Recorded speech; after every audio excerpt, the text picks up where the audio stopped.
सिद्धेभ्यः ॐ नमः सिद्धेभ्यः ॐ नमः सिद्धेभ्यः ॐ नमः सिद्धेभ्यः ॐ नमः सिद्धेभ्यः ॐ नमः सिद्धेभ्यः इडमो अरिहन्ताणम्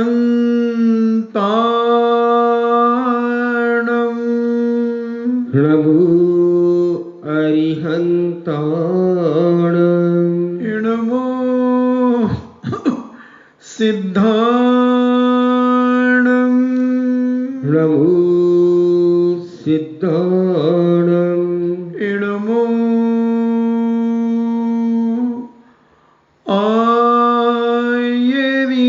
आयर्याणम् नमो आयर्याणम् इडमो उवज्झायाणम्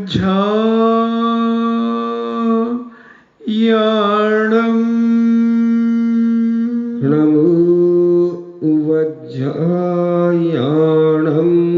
इडमो लोये सब्बे साहूणम् नमो लोये सव्वसाहूण पंच परमेष्टि भगवान की जय अहिंसामयी वीतराग विश्व धर्म की जय देवादिदेव 1008 श्री आदिनाथ भगवान की जय देवादिदेव 1008 चिंतामणि घोर उपसर्ग विजेता श्री पार्श्वनाथ भगवान की जय देवादिदेव 1008 शासन नायक बाल ब्रह्मचारी भगवान महावीर स्वामी की जय परम पूजनीय आचार्य शिरोमणि गुरुवर श्री कुंद कुंद महामुनिराज की जय परम पूजनीय आचार्य शिरोमणि गुरुवर श्री विद्यासागर जी महामुनिराज की जय परम पूजनीय निर्यापक श्रवण मुनि श्री सुधा सागर जी महाराज की जय परम पूजनीय 3,9 करोड़ महामुनिराजों की जय तपोदय अतिशय क्षेत्र की जय परम पूज्य क्षुलक श्री गंभीर सागर जी महाराज की जय। छवि छवि छवि महाराज छवि। बंद करें आप? करते हैं प्रवचन। हाँ रुचि तो है नहीं, सब इधर उधर बैठ चले जाते हैं।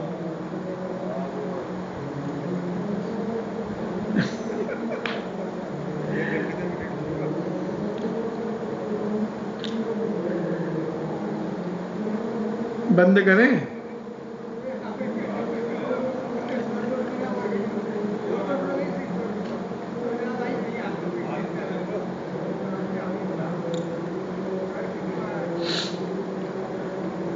चर्चा चल रही है बहुशुद्ध भक्ति की, और बहुशुद्ध भक्ति हमारे जीवन में केवल ज्ञान को प्राप्त कराती है, तीर्थंकर प्रकृति का बंद कराती है, और जैसे जैसे ज्ञान का क्षोभशम होता है वैसे वैसे हमारे ज्ञान में वृद्धि कराती है। अपन ने कल मति ज्ञान और शुद्ध ज्ञान के बारे में समझा। आज अपन अवधि ज्ञान के बारे में समझेंगे कि यह अवधि ज्ञान क्या है और किसे प्राप्त हो सकता है। यह अवधि ज्ञान चारों गतियों के जीवों को प्राप्त होता है। मनुष्यों को भी प्राप्त होता है, पूज्य मुनिराजों को भी प्राप्त होता है, तो त्रियंचों को भी प्राप्त होता है, नारकियों को भी होता है और स्वर्गीय देवताओं को भी होता है। जो मिथ्या दृष्टि होते हैं स्वर्ग और नरकों में, उनका ज्ञान विभंग अवधि ज्ञान होता है, यानी मिथ्या अवधि ज्ञान होता है, यानी कुअवधि ज्ञान होता है। उससे वह उल्टा सोचते हैं। और जो सम्यक दृष्टि होते हैं स्वर्गीय देवता, जो नारकी सम्यक दृष्टि होते हैं, उनका अवधि ज्ञान सम्यक होता है और चौथे गुण स्थान से यह अवधि ज्ञान शुरू हो जाता है। तो ऐसा यह अवधि ज्ञान इंद्रिय और मन की सहायता के बिना प्राप्त होता है।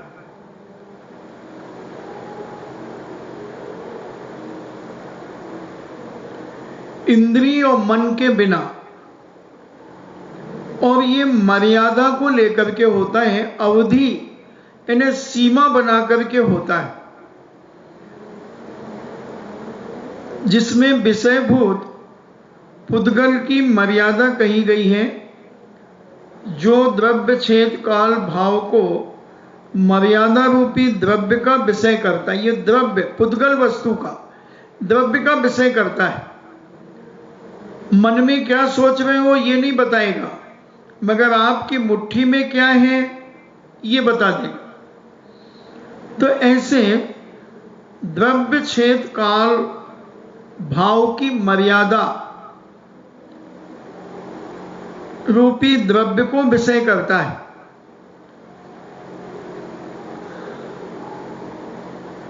प्रत्यक्ष देखता है,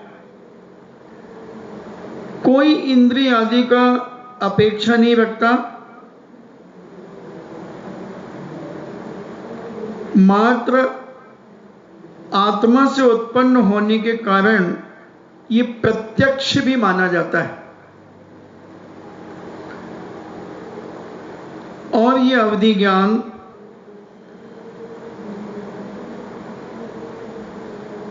के भेद भी कहे, देशावधि, परमावधि और सर्वावधि, ये तीन भेद इसके और भी हो जाते हैं।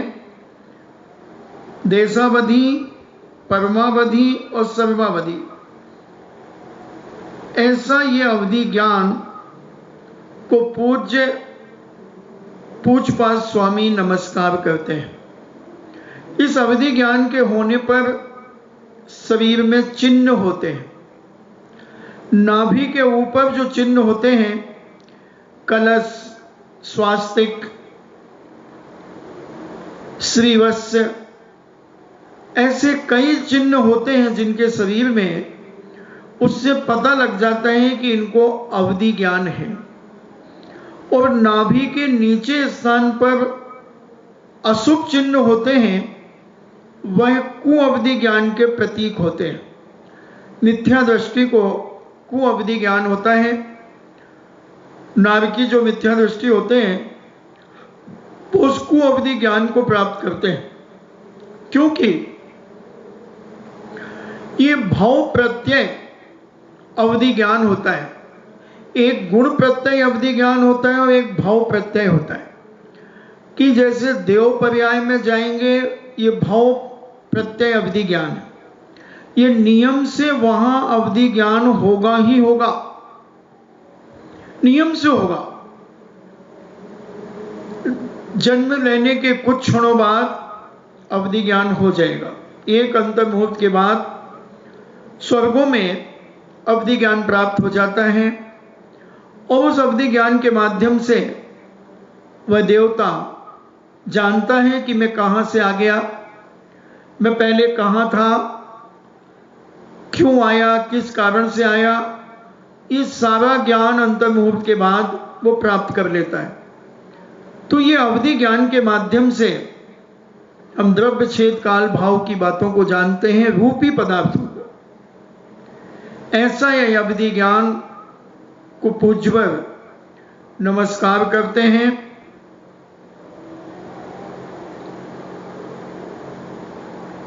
तो ऐसा ये अवधि ज्ञान प्रत्यक्ष ज्ञान के इसके दो भेद हैं, साम व्यवहारिक और पारमार्थिक। जो ज्ञान इंद्रिय प्रकाश आदि की सहायता के बिना, यानी इंद्रिय और मन की बिना मात्र आत्मा से ही उत्पन्न होता है, वह ज्ञान पारमार्थिक प्रत्यक्ष कहलाता है। और पारमार्थिक प्रत्यक्ष के भी दो भेद कहे हैं,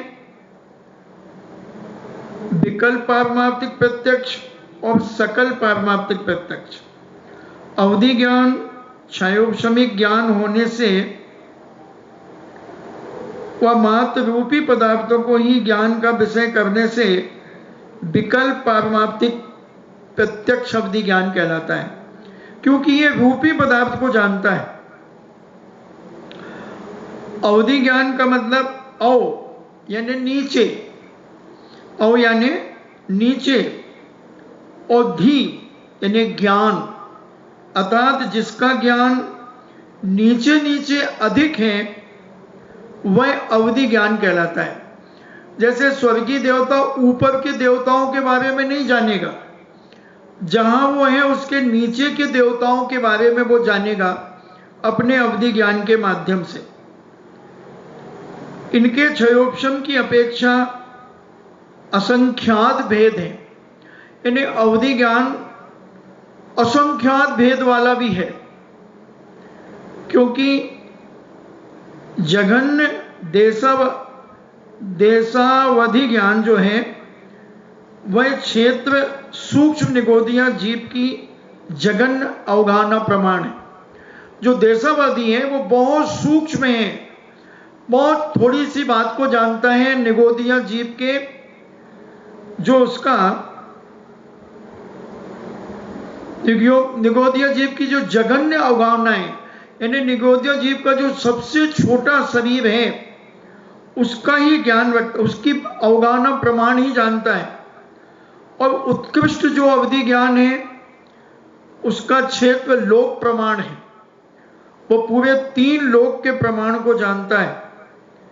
तथा इस ज्ञान के देशावधि, परमावधि और सर्वावधि 3 भेद कहे गए।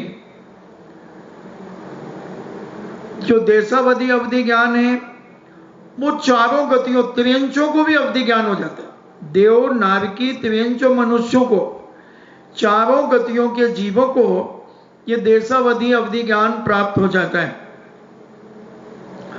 और परमावधि और सर्वावधि उत्कृष्ट चारित्र धारक जो बड़े पूज्य संयमी मुनिराज होते हैं, उन मुनिराजों के लिए होता है जो महान चारित्र का पालन करते हैं।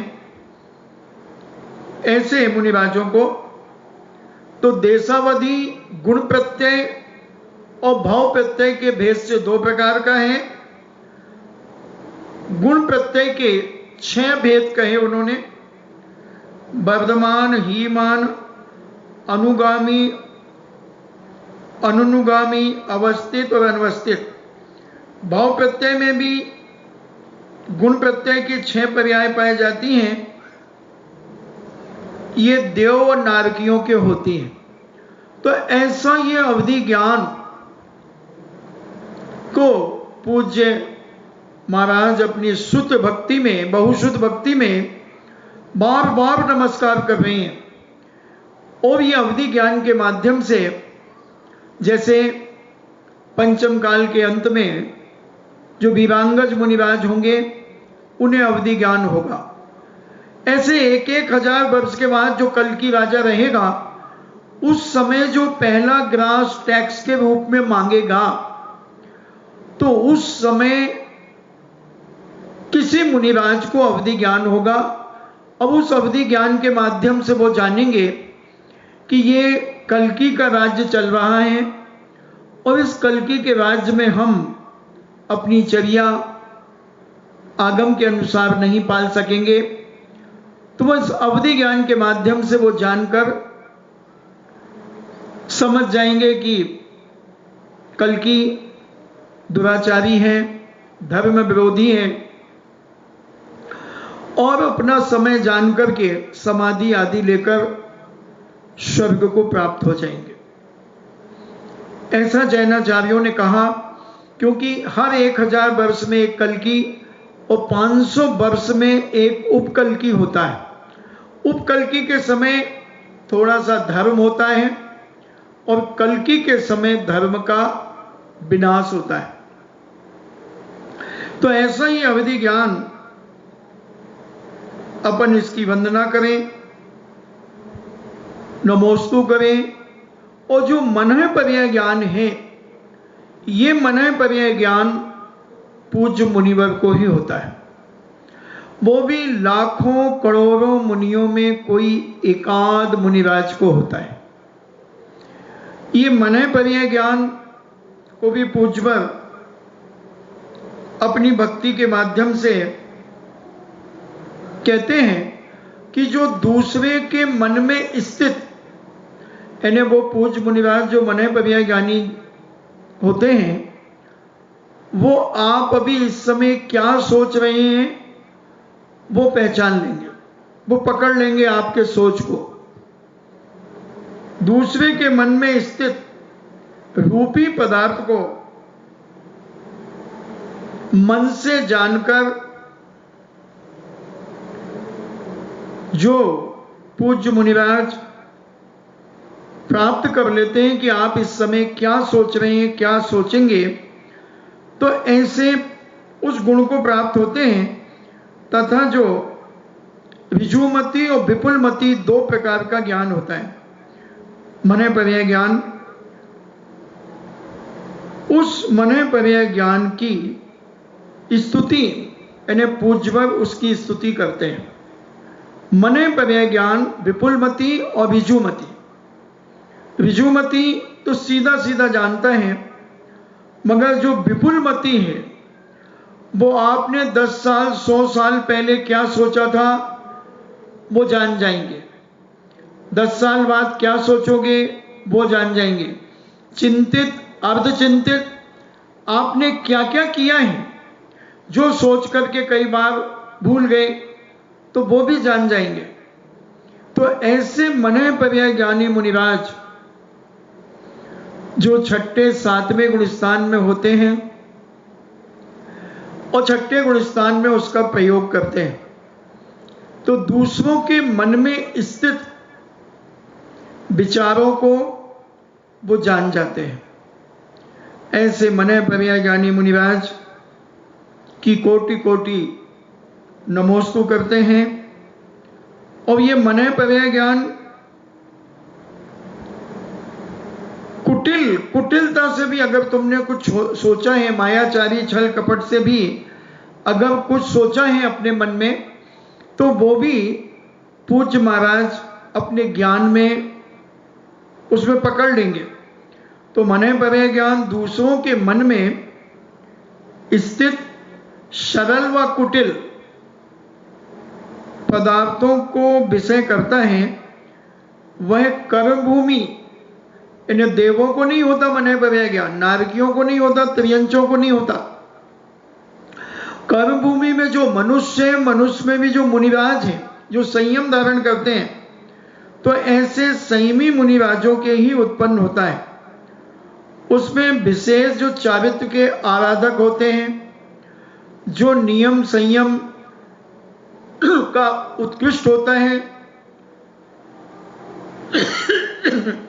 और ये कहां तक हो सकता है?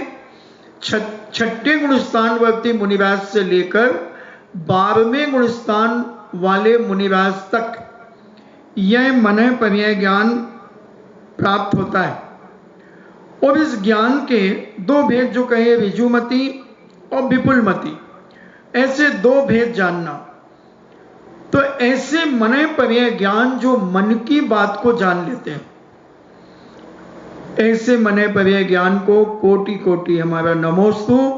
तो ये 2 ज्ञान, मति ज्ञान और शुद्ध ज्ञान, तो सभी को होते हैं, मगर अवधि ज्ञान भी सबको हो सकते हैं, मगर विशेष लोगों को। चारों गतियों में होते हैं। त्रियंचों को भी अवधि ज्ञान हो जाता है अगर वो सम्यक दृष्टि त्रियंच है।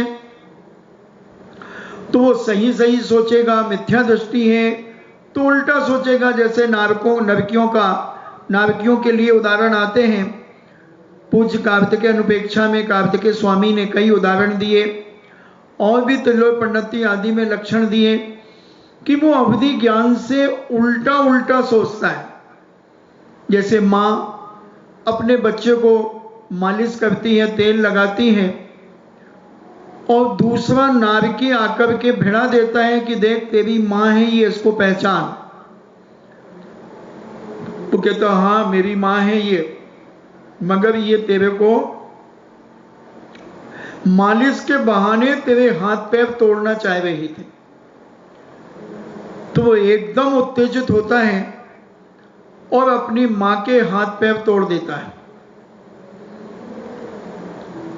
कहीं काजल लगा रही थी, काजल लगाने के बहाने तेरी आंख फोड़ रही थी, तू देख ले अपने अवधि ज्ञान को लगाकर।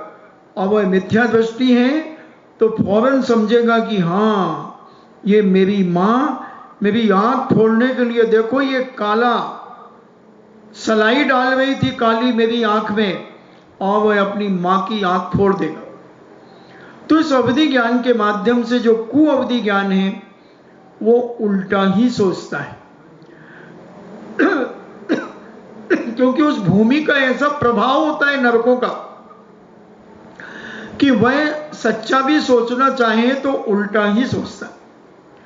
और असुर कुमार जाति के देव आदि उनको और भिड़ाते रहते हैं, उन्हें लड़ाते रहते हैं। तो ऐसा यह अवधि ज्ञान हमारे विनाश का भी कारण है, जो कुअवधि ज्ञान है। और सुअवधि ज्ञान के माध्यम से हम अपने आगे के भविष्य के बारे में भी जान सकते हैं और सम्यक चीजों को जानकर वैराग्य से भरकर अपने जीवन का कल्याण कर सकते हैं। और मने परे ज्ञान पूज्य मुनिवर अपने उस मने परे ज्ञान के माध्यम से जीवों का कल्याण भी करते हैं, उनके बारे में बताकर कि तुम इस प्रकार का गलत सोच रहे थे, इससे तुम्हें अनेक तीव्र पाप का बंध होगा, आदि आदि संबोधन करके उसे सद्मार्ग में लगा देते हैं और पाप से बचाकर उसे सद्मार्ग में खड़ा कर देते हैं। तो ऐसा ये मने परे ज्ञान भोग भूमि के जीवों को भी नहीं होगा, ये केवल कर्म भूमि के जीवों को होगा। और जो मुनि बनेंगे, जो सच्चे मुनि हैं, पंचम काल में तो मने परे ज्ञान होगा ही नहीं। और अवधि ज्ञान भी विशेष परिस्थिति में, जैसे कल्कि के समय पर जब वह टैक्स के रूप में ग्रास लेगा, अग्रग्रास यानी पहला ग्रास, तब अवधि ज्ञान किसी मुनिराज को हो जाएगा। बाकी पंचम काल में अवधि ज्ञान और मने परे ज्ञान का निषेध ही किया गया है। अब केवल ज्ञान, संपूर्ण ज्ञान, यह केवल ज्ञान जो ज्ञानावरणी कर्म के पूर्ण क्षय होने पर होता है। पूरे ज्ञानावरणी कर्म का जो आवरण है वो जब पूर्णतः नष्ट हो जाता है, तब ये केवल ज्ञान कर्म के क्षय से प्राप्त होने वाला क्षायक ज्ञान, इस क्षायक ज्ञान है जो कभी नाश को प्राप्त नहीं होगा, क्षय को प्राप्त नहीं होगा। और कैसा है वो? अनंत ज्ञान, भूत भविष्य वर्तमान की अनंत द्रव्य गुण पर्यायों को एक साथ जानता है। पूरे 3 लोक जैसे अनंत लोक आ जाएं तो वह केवल ज्ञान के ज्ञान में सब झलकेंगे। जैसे दर्पण में सब कुछ झलकता है, उसी प्रकार अनंत भगवान के ज्ञान में तीन लोक की प्रत्येक वस्तु झलकती है।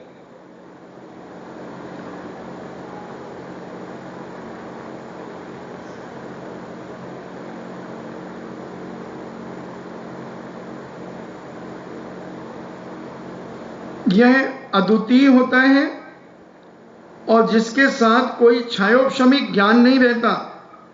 प्रकाल सर्वात युगपत एक साथ जानते हैं, अलग अलग नहीं, एक साथ सब चीजों को जानते हैं। तीनों कालों संबंधी समस्त पदार्थों का एक साथ जानना, यह केवल ज्ञान का कार्य है। सकल सुखधाम और पूर्ण सुख का स्थान है। ऐसे उस केवल ज्ञान को अहम, मैं सतत हमेशा बंदे यानी नमस्कार करता हूं। ऐसा यह केवल ज्ञान की महिमा बड़ी अलौकिक है और इस केवल ज्ञान के माध्यम से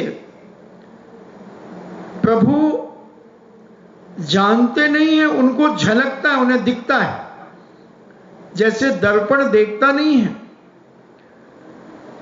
मगर दर्पण में दिखता है, ऐसे ही भगवान को सब कुछ तीन लोक की हर द्रव्य गुण पर्याय आदि संपूर्ण चीजें दिखती हैं, झलकती हैं और उस ज्ञान से उन्हें कोई फायदा नहीं है। भगवान को, भगवान तो अपनी आत्मा में, आत्मा के द्वारा आत्मा में लीन है, मगर उनका ज्ञान इतना विशिष्ट है, इतना विशिष्ट है उनका ज्ञान कि उसमें सब कुछ झलकता है।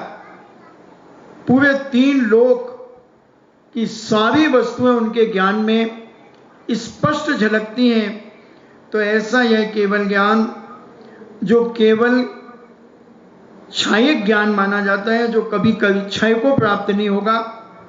और यह ज्ञानावर्ण कर्म जो है उसके संपूर्ण क्षय होने से प्राप्त होता है।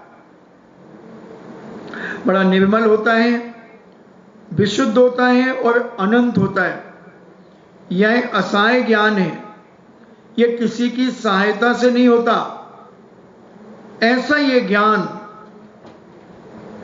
इंद्रिय आदि की अपेक्षा नहीं रखता, किसी भी प्रकार की कोई अपेक्षा नहीं रखता।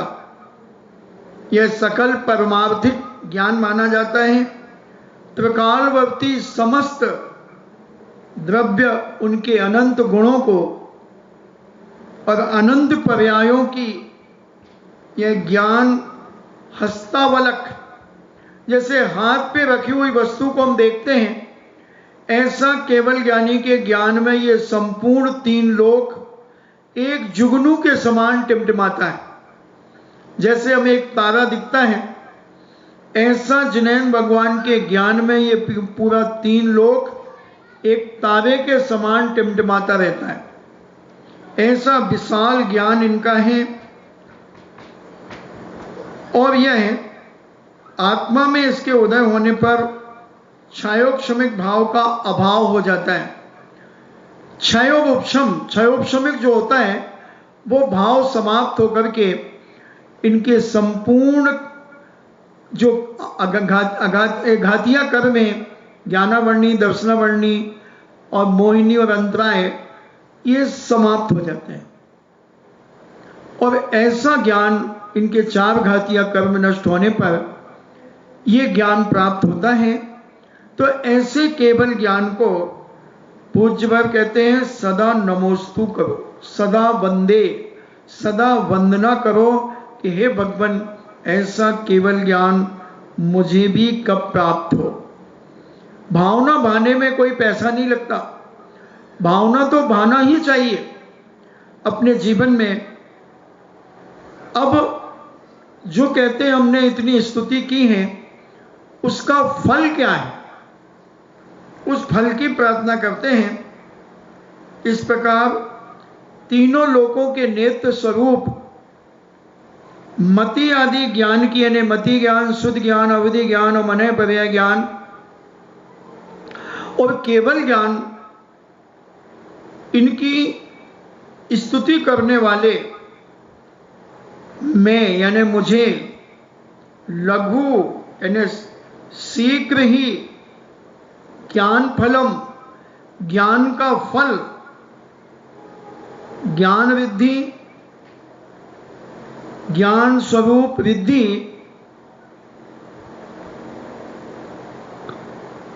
जो अविनाशी है वह मुझे सुख प्राप्त हो, वो अविनाशी सुख प्राप्त हो जो कभी समाप्त ना हो। ऐसे भावना पूज्य भाते हैं कि इस प्रकार यद्यपि मैंने सामान्य से पांचों ज्ञानों की व विशेष रूप से शुद्ध ज्ञान की शुद्ध भक्ति में स्तुति की है, इस स्तुति करने वाले मुझ पूज्यपाद को यानी पूज्यपाद स्वामी कह रहे हैं कि मुझ पूज्यपाद को केवल ज्ञान विद्धि व अविनाशी सिद्ध पद के अनंत सुख रूप उसकी प्राप्ति हो, ऐसी वह पूज्य भावना बातें। फिर इसके बाद अंचलिका कुंद स्वामी की अंचलिका है, वो कहते इच्छामी बनते शुद्ध भक्ति काओ सब्गो को तस्सा लोचे, यानी हे भगवान मैंने शुद्ध भक्ति काओ सब्गो को मैंने शुद्ध भक्ति के संबंध में जो कायोसर्ग किया था, तस्सालोचेम इच्छामी यानी उसकी आलोचना करने की मैं इच्छा करता हूं। अंग उपांग प्रकीर्णक परिकर्म सूत्र प्रथमानी योग पूर्वगत चूलिका सूत्र स्तव स्तुति और धर्म कथा आदि की नित्य सदाकाल अंचेमी यानी अर्चना करता हूं, पूजेमी पूजा करता हूं, वंदामी वंदना करता हूं।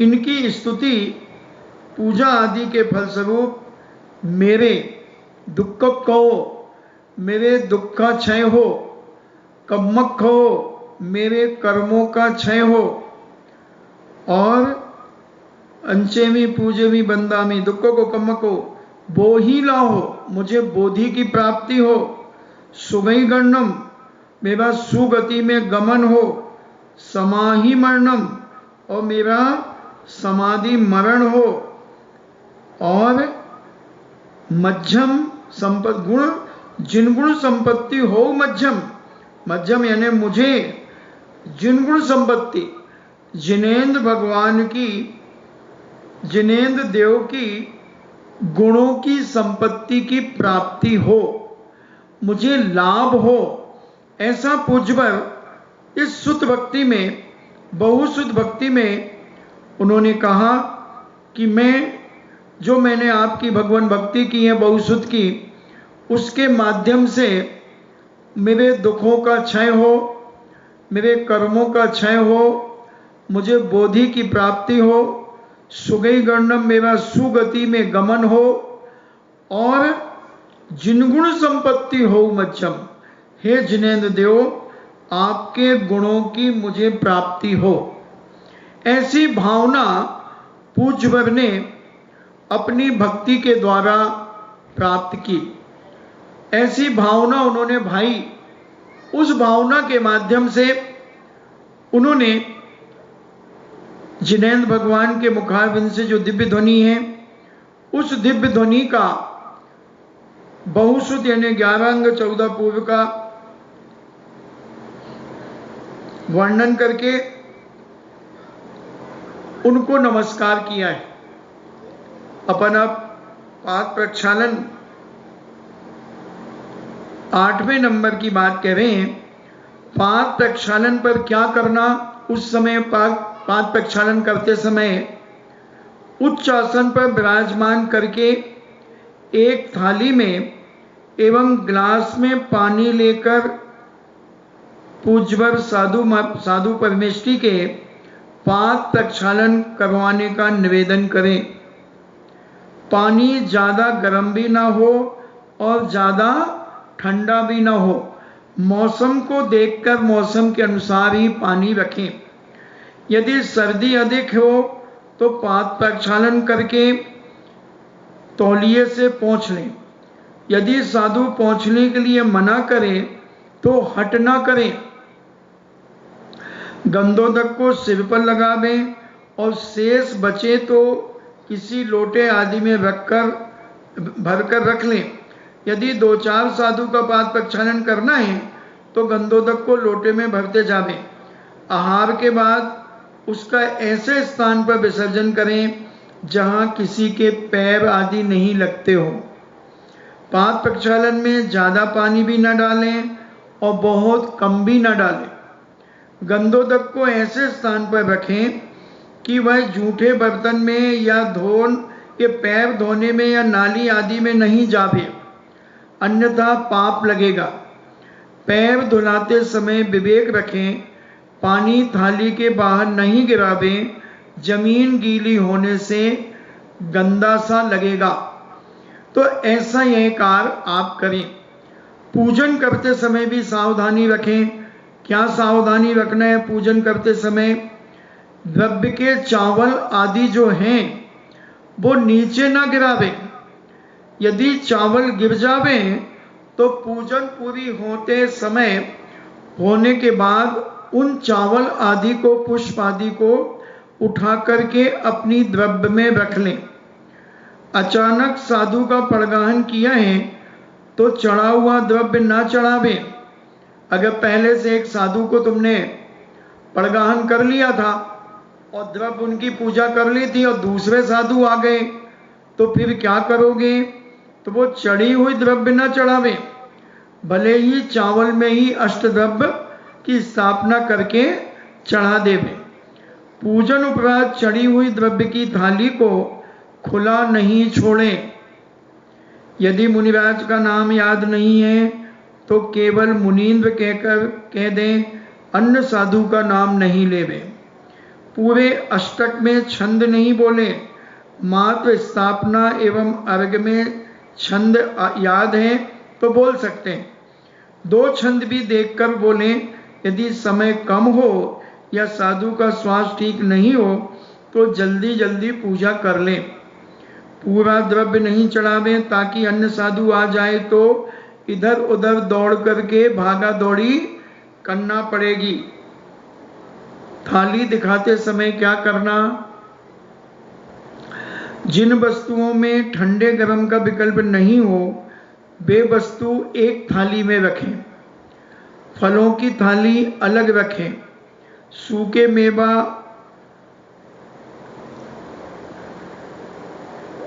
तो मसाले आदि दिखाते हैं उस समय रख लें। तरल वस्तुएं दूध, रस, ठंडाई, मुनक्का का पानी आदि एक थाली में रखें। जो वस्तु दूसरे दिन तक भी मर्यादा वाली हैं उन्हें एक थाली में रखें।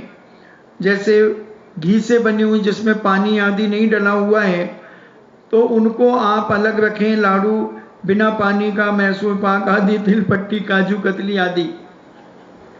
भोजन की थाली में मुख्य चीजें दाल, रोटी, सब्जी मुख्य। कटोरी भर भर कर दिखावें।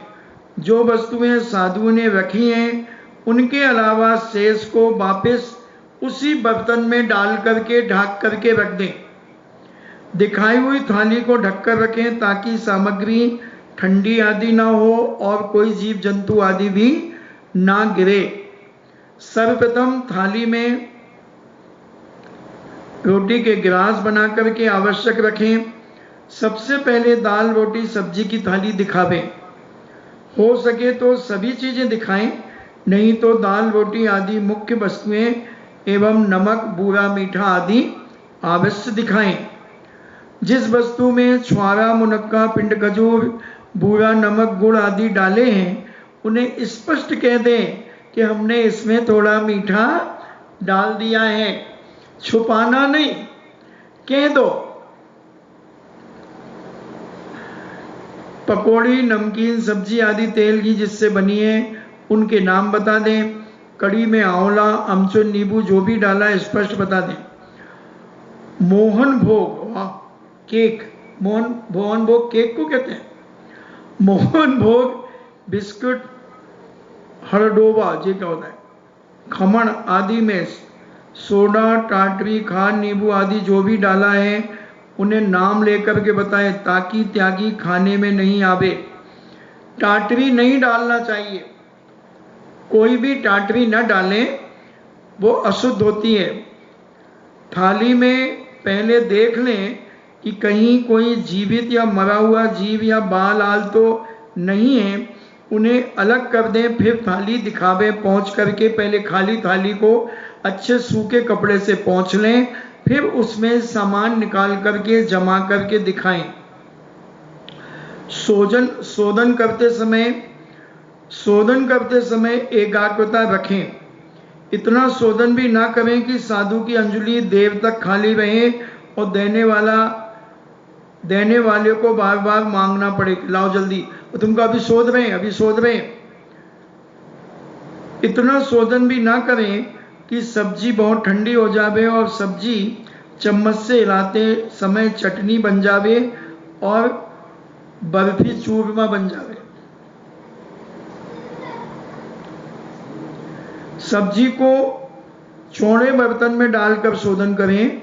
शोधन करके कटोरी में भरकर दें ताकि ठंडी भी ना हो और चम्मच में भरकर दी जा सके। दलिया, चावल आदि भी चौड़े बर्तन में शोधन करके कटोरे में भरकर रख दें। आहार देने वाला लिपस्टिक, नेल पॉलिश आदि अशुद्ध वस्तुएं ना लगाएं और इन्हें लगा करके भी आहार ना दें। शुद्धि बोलकर ही आहार दें। यदि साधु कुछ नियम दिलवाकर आहार लेते हों तो पहले नियम की जानकारी कर लें। यदि नियम ले सकते हो तो आहार दें। नियम लेते समय छल नहीं करें। स्पष्ट रूप से कहकर नियम लें ताकि पुण्य से ज्यादा पाप का बंध नहीं हो। यदि जमीन में या कपड़ों से हाथ लग जाए तो हाथ से किसी का सहारा लेकर खड़े बैठे हों तो हाथ धोकर ही आहार दें। तरल वस्तुएं, दाल, सब्जी, दलिया, खीर, लौंजी आदि जो हाथ में चिपकती हैं उन्हें चम्मच से ही दें ताकि लेने वाले को आपके हाथ देखकर गिलानी ना आवे। आहार देने वाली थाली में बहुत सारी वस्तुएं नहीं भर लें जिन्हें देखकर लगे कि कहीं दुकान ही तो नहीं खोल ली तुमने। यदि साधु ने नमक रखा है तो सब्जी, दाल आदि में चम्मच से अनुपात से डालें, बहुत ज्यादा भी नहीं डालें और कहीं खारा ना हो जाए इस डर से बहुत कम भी ना डालें। दूध, मिठाई आदि में शक्कर, छुआरा, मुनक्का, पिंड, खजूर आदि जो भी डाला है वह स्पष्ट बता दें। सब्जी, पपड़ी, पुड़ी आदि में नमक डाला है तो उसे भी बता दें। कोई भी चीज देने से पहले ध्यान दें कि साधु क्या लेना चाहते हैं और क्या नहीं। उनकी अंजलि एवं मुद्रा को देखकर अनुमान लगाकर आहार दें। किसी चीज के साथ क्या चीज अनुकूल रहती है इसका भी ध्यान रखें। जैसे छाछ, दूध के साथ अनार आदि फलों का रस देने से तकलीफ होती है। मनुवार करें, प्रार्थना करें, लेकिन अति ना करें और ना ही छिप कर दें। छुपा करके भी ना दें, दिखाएं तो इतना और डाल दें ज्यादा। दुदल आदि अभक्ष में आता है, इसलिए साधु को अंजलि में क्या है और आप क्या दे रहे हैं इस बात का भी ध्यान रखें। एक बार में इतना ज्यादा भी ना देवें कि असभ्यता नजर आवे एवं इतना कम भी ना देवें कि कृपणता नजर आवे और साधु का पेट ही ना भर पावे। तरल पदार्थ देते समय जैसे दूध, पानी, अंजलि पूरी भरें। तरल पदार्थ देते समय बर्तन को पूरा नहीं भरें, थोड़ा खाली रखें ताकि धार बनी रहे, नीचे नहीं गिरे। दूध आदि को किनारी वाले लोटे आदि से दें ताकि धार बनकर, यदि एक तरफ से धार नहीं बने तो दूसरी तरफ से घुमाकर देवें।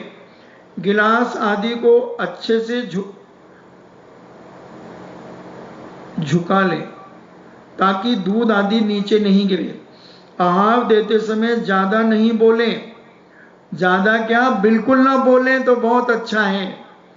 आवश्यकता पड़ने पर ही बोलें या संकेत से काम करें, अन्यथा भोजन में थूक आदि उचटकर भोजन में मिल जाने से आपको पाप लगेगा। किसी भी चीज को ठंडी करने के लिए मुंह से नहीं फूकें, मुंह से ना फूकें। कोई भी चीज इतनी गर्म भी नहीं दें कि हाथ ही जल जाए, और इतनी ठंडी भी नहीं दें कि साधु को ऐसा लगे कि कहीं कल की तो नहीं है। साधु के आने के बाद अग्नि ना जलावें, इसका अर्थ यह नहीं है कि पहले से ही गैस आदि जला करके रखें। अतः साधु के सामने आरंभ नहीं करें। यदि आप पहले से ही गैस जलाकर रखेंगे तो साधु आते ही देखकर लौट जाएंगे। नमक को छोड़कर जीरा, धना, मिर्ची आदि मसाला हाथ से नहीं डालें, चम्मच से ही डालें, ताकि दूसरे दिन भी उसकी मर्यादा समाप्त ना हो। दूध, छाछ, रस, ठंडाई आदि को देने के पहले हिला लें। दूध आदि को भगोनी से गिलास में भरना है तो भगोनी में भी चम्मच डालकर हिला लें, ताकि कोई जीव गिरकर नीचे बैठ गया हो तो समझ में आ जावे। भोजन वहीं बनावे जहां आहार कराना है। शयन कक्ष में भूलकर भी आहार नहीं करावे। बैठक में करावे तो सोफा आदि अलग कर लें, ताकि आहार करने वाले को ऐसा न लगे कि कहीं बैठक में ही आहार कर रहा हूं। रसोई छोटी है, उससे 2-4 कदम दूर आहार करवाना है तो वहां भी पोंछा आदि लगाकर शुद्धि क्षेत्र की शुद्धि बना करके रखें। आहार कराने का स्थान बहुत बड़ा है तो चौक आदि से लकीर खींच लें, ताकि आहार देखने वालों को ध्यान रहे कि इस लकीर के अंदर शुद्ध स्थान है, हमें इसके आगे नहीं जाना है। यदि 2-3 साधु महाराज एक साथ आहार को आ रहे हैं तो एक स्थान का भोजन दूसरी तरफ नहीं ले जावे। यदि ले जावे तो ध्यान रखें कि कहीं दूसरे साधु के नमक, मीठा आदि का त्याग तो नहीं है। चावल, दलिया, मिठाई आदि को एक साथ इतना नहीं निकालें कि भद्दा सा लगे। थोड़ी थोड़ी 2-3 बार निकालने से ठंडी भी नहीं होगी और सभ्यता भी बनी रहेगी। गले हुए किशमिश आदि का पानी पहले गिलास आदि में निकाल लें, ताकि शोधन भी अच्छा हो और पानी का भी उपयोग हो जावे। आहार देते समय रोटी, दाल, बाटी, बाफला आदि ऐसी वस्तुएं लेकर नहीं जावे जो लोक में विरुद्ध माने जाते हैं। यानी इधर उधर लेकर के ये कच्चे आइटम न ले जाएं। खाली हाथ आहार देने कभी न जावें, चाहे पानी, सौंफ, मूंगफली आदि कुछ भी सामान लेकर के जावें। नीचे देखकर मध्यम चाल से चलते हुए जावें। गाड़ी, स्कूटर आदि पर बैठकर नहीं जावें। चप्पल, मोजा, स्वेटर आदि पहनकर नहीं जावें। जिसके यहाँ जा रहे हैं उनका मन देख करके जावें। जिनको आहार देने जा रहे हैं उन साधु से पूछकर जावें। यदि सभी आहार देने नहीं जा रहे हैं उन साधु से पूछ करके जावें। जो चीज ले गए हैं उसे नाम बताते हुए कह करके कहें देवे की, ताकि मुनिराज का त्याग हुई चीज देने से अंतराय हो जाएगा। यानी जो भी चीज आप ले गए हैं उसका नाम बता दें और कह दें, ताकि नाम बताकर उन्हें बता दें, ताकि त्याग की हुई चीज देने से अंतराय ना आवे। यदि कहीं लोग छू कर आहार दे रहे हैं तो मुझे देने में क्या है, ऐसा नहीं करें।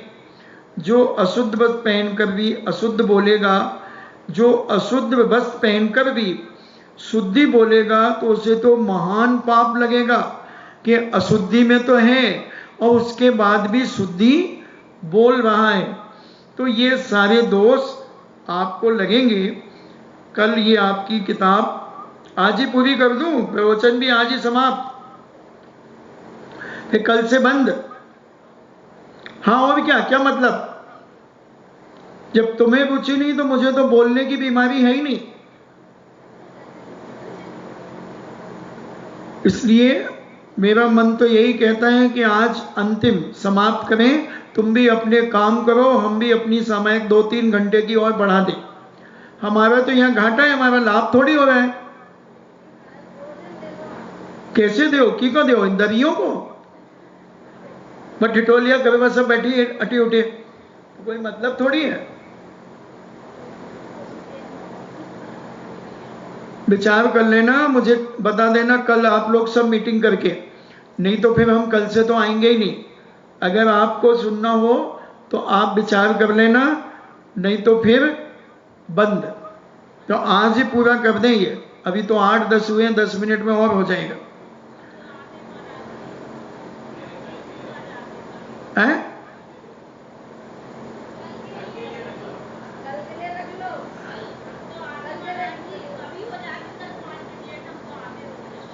अरे तो अब 1-2 जने आते तो उससे क्या फर्क पड़ता है?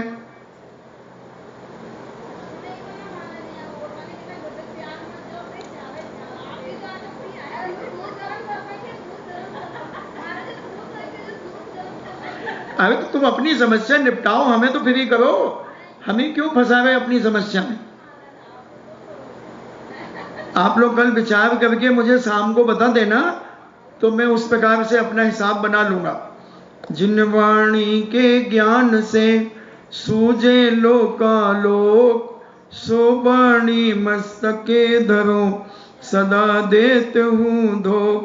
हे जिन वाणी भारती तोय जपो दिन रेन, जो तेरो सरना गहे सो पावे सुख चैन।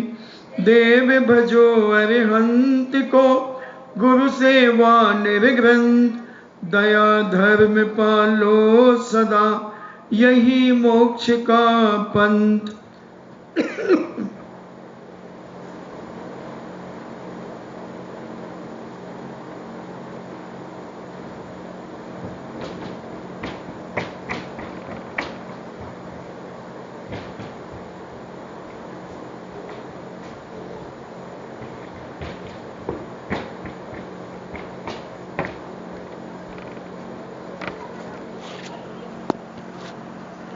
परम पूजनीय द्वादशांग जिनवाणी माता की, सुत देवता सुत देवता सुत देवता, जैनम जेतु शासनम,